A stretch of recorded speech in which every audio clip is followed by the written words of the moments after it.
What's that Liverpool dressing room like around 1977? Is it different to Celtic, or is it a straightforward process that you settle in quite easily?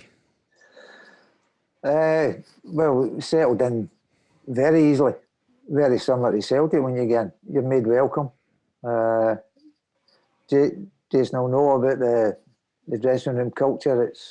You've got to be strong. It's laughing and joking, and if you're the brunt of it, you either can take it or you can't take it, and you can survive or you don't survive. But it's only done to try and make you feel welcome, although it's a cruel way of making you feel welcome sometimes. And I never had to go through that. I was probably a wee bit old for them at 26, that they maybe thought, no, you might not have a sense of humour. So I went in, and in fact, when I signed, Emlyn, bless him, came to see us on a Wednesday night when I was in the hotel just after I'd signed, just to make me feel welcome. So that was a good start for us. And then the rest of them, it was just a really friendly place, but strong, as I said earlier. A strong dressing room will get you success. And success. And they were strong, and they had success. And by the way, after the first day's training, I thought, this is endorsed what you thought.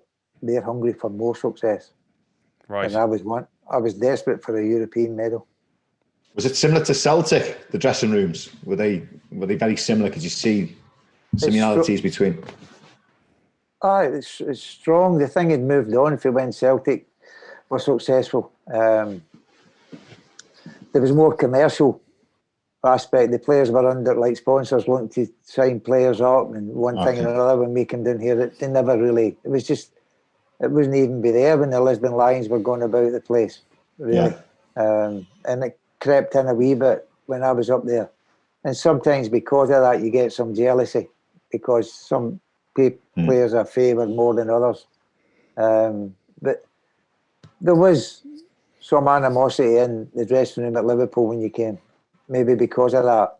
But by the way, it never, ever affected it on the pitch.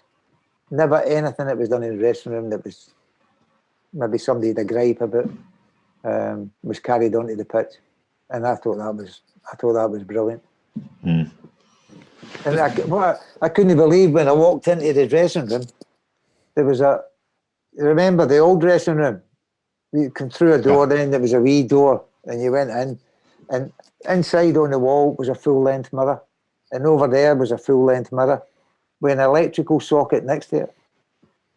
And I'm thinking myself, I'm in early, obviously you're first there, I'm thinking, what's the socket down there? Right? So then they come in with their holdalls. I'm thinking, Jesus Christ, you must have to take your kit home as well. I've not even brought a bag. And it wasn't. It was the hairdryers. After training, they'll shampoo their hair, and they're into the hairdryers, and they're giving it that. And Terry Mack with his fork and his perm, and I'm going, oh, Jesus Christ. I've never seen this before. There's about 20 Perms in that dressing room back then. Oh, I know, aye. And they all had the combs were like that. Yeah. The fork. And there was Tomo, Terry Mack. Neely. Neely had a go at one, aye. And then Souness. Souness, I think, I don't know, the two can't be natural. You can't have natural straight hair and then have curly hair. So he's either ironed his hair when it was curly, right? or something else. And the pattern was brilliant. The part of the dressing room was brilliant. Who did you gravitate to when you were in there? Who became your mates? Big Jockey was there. He came in April. Okay. He came in April and I came down in August. And then Graeme came in January when we get beat at Chelsea. And did you know them? Did you know them before Liverpool? Graeme was at Celtic when he was 15, training a couple of nights a week. Okay. So I knew him for there. And Jockey he played with Partick Thistle with his brother. So I didn't remember playing against him. So no, they must have battered him. But so the part was brilliant. He came in, he went in there as a wee boy, 19. And by the way, he ended up being the worst person in the dressing room to sit next to. He just wound him up. Yeah. It was great, but great dressing room. Like a year like that where you arrive down, Graeme Souness comes in, Alan Hansen comes in, sets out the next decade for Liverpool of success. And then you probably have similar around 87 when John Barnes, Peter Beardsley arrive in. A time like that, I don't know how much Bob Paisley could have orchestrated that those players all emerged at the same time, but do the players make the great team, or do the great team that's already there make those players great? Or is it just a bit of both? I think it's a bit of both. Obviously, when I went, when Big Al and I went, it was on the back of huge success that Liverpool had had. The dressing room was set in his way. You just conform to what happens in the dressing room. The same for when Graeme came in. That was still in its way. It's only January. But we'd been beaten 4-1, I think, or 4-2 at Chelsea in the Cup. Then they signed Graeme to take Callie's place. The dressing room for me was always an integral part of the football club. And we kept adding to it because they were successful. You could bring in one or two players. It wasn't like when John and Peter, Aldo came in first in the January for that team, and then Ray Houghton was the last one in October. And what was that, 86, 87 season? Yeah. Right?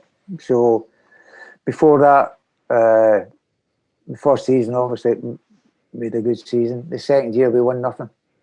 So we had to change a wee bit, and the people upstairs had come to me no long into the new year and said, we've got some money if you want to buy some players.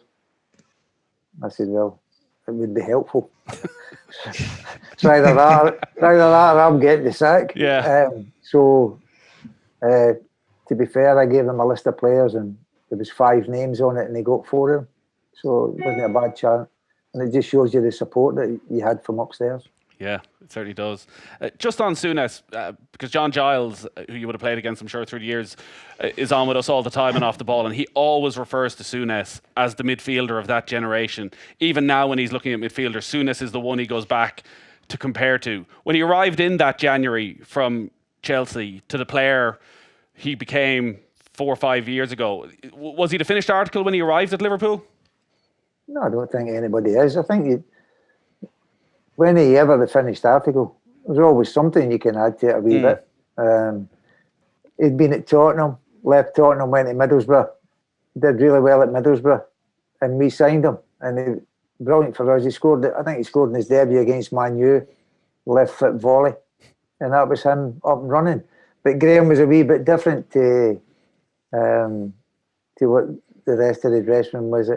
He was like he would have the face cream and the hair cream, and the boys were a bit rougher than that. Although they had perms, they never bothered with that, all the other stuff. Or they had used deodorant, obviously. You know what he smelled, but he was, and they had the BMW, the two-door BMW. But he was good as gold. He had a strut, but amongst the lads and in the dressing room, he didn't think he was big time. Right. He just thought, what a club this is, I've come to. Brilliant. And he moved into the Holiday Inn when I was there. So we had a few laughs in there. Right. It worked for him though, didn't it? Like, look at him now. Look how well he looks. But all that moisturiser worked out well. By the way, you can't beat a good surgeon's knife, can you? You're not wrong. You're not wrong.